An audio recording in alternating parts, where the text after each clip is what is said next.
સૌથી પહેલાં એકદમ નજીક કેમેરો લઈ દેવાનો, આ રીતે આમ ઢ કરે, પછી એને સહેજ નોર્મલી આ બાજુ ખેંચીને થઈ ગઈ. જ્યારે આ બાજુની કેરી બનાવીએ છીએ, ઊંધું કરીએ છીએ, ત્યારે આ બાજુનું મોઢું કરવાનું છે. ત્યારે આમ કરીને આ ઢગલાનો ઢ એને સહેજ નોર્મલ આમ ખેંચવાની છે.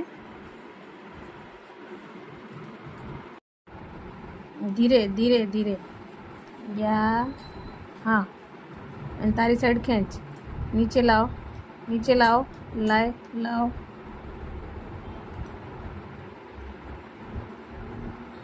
કરો ધીરે ધીરે, સરખો ઢગલાને ઢ કરતા શીખો.